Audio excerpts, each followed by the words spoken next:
Première chose à faire, voir l'état des fonds. S'il y a de l'eau dans les fonds, impérativement assécher le bateau en totalité pour éviter des risques d'humidité. Donc il est conseillé d'ouvrir tous les planchers accessibles. Bon, le bateau est bien sec, donc je n'aurai pas trop de soucis. Et je conseille de, comment dirais-je, de laisser les planchers ouverts. Ça permet une bonne ventilation des fonds. Et il est très important, voilà. Et ça me permettra au bateau de bien se ventiler et d'être parfaitement sec. Et il est fortement conseillé de vider les réservoirs d'eau, de les vidanger, et par contre de remplir le réservoir de gasoil pour éviter une éventuelle condensation. Vous faites le plein de gasoil, ça vous évite une éventuelle condensation. Les matelas, très important, les mettre tous à champ, sur la tranche. Ça permet de les faire respirer pendant l'hiver. Voilà.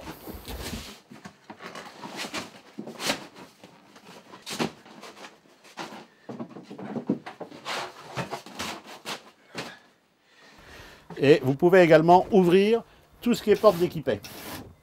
Tout ce qui est porte d'équipet, toujours pour un problème de ventilation. Vous faites ça, votre bateau sera bien ventilé et vous aurez peu de risque d'humidité à l'occasion de l'hivernage. Les capots de pont, contrôlez s'ils sont bien jointoyés. Sur les nouveaux capots, vous avez une ouverture ventilation. Mettre la position intermédiaire, toujours pour que la ventilation se fasse parfaitement bien. Et également, il est fortement conseillé de mettre des blocs anti-humidité dans des bacs, dans le poste avant, dans le carré et dans la cabine arrière. Toujours pour que le bateau évite cette humidité qui est latente. Nous sommes en milieu marin et l'humidité, hélas, est toujours présente. Voilà.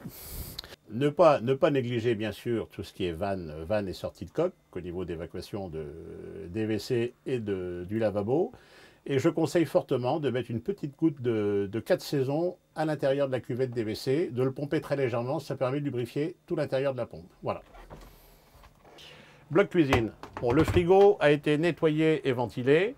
Contrôlez, voir si la bouteille de gaz au niveau du réchaud est fermée. En profitez pour connaître la date de préemption du tuyau souple.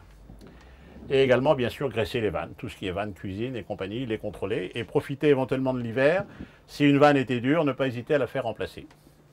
Table à cartes, poste électrique. Table à cartes, ne pas oublier de déposer tout ce qui est pile au niveau des instruments. Et je conseille fortement, si le bateau reste dehors, de démonter les boîtiers électroniques et de les stocker dans un endroit sec. Soit de les confier à un électronicien pour un contrôle et à l'hivernage, sinon les stocker chez vous dans un endroit sec et chauffé pour l'hiver.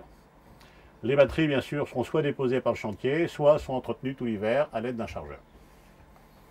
Ne pas oublier également de déposer les piles des feux de retournement et autres foscars.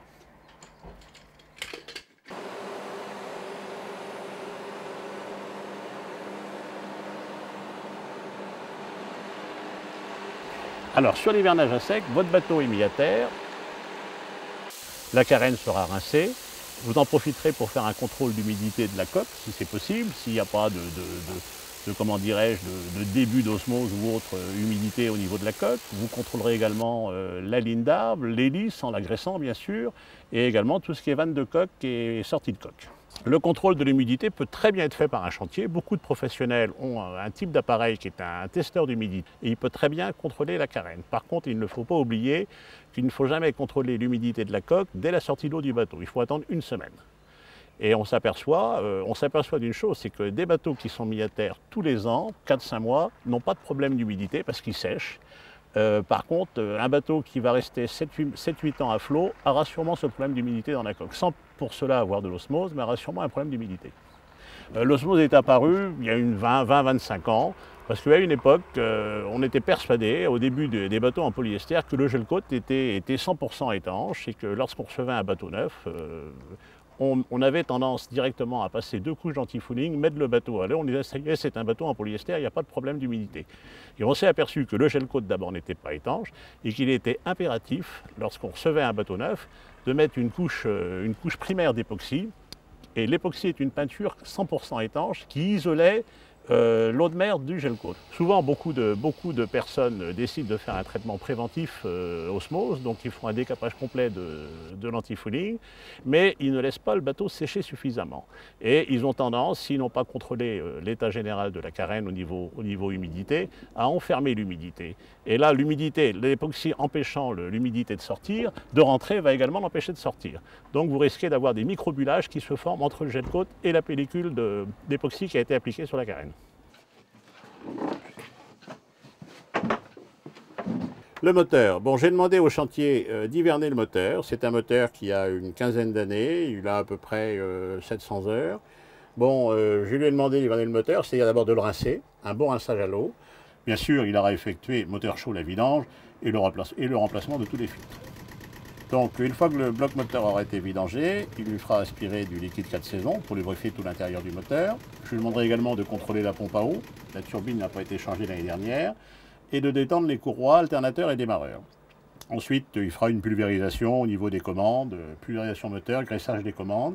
Contrôle du presse-étoupe, c'est un presse-étoupe à tresse. Donc, je lui demanderai également de revoir les tresses du presse-étoupe.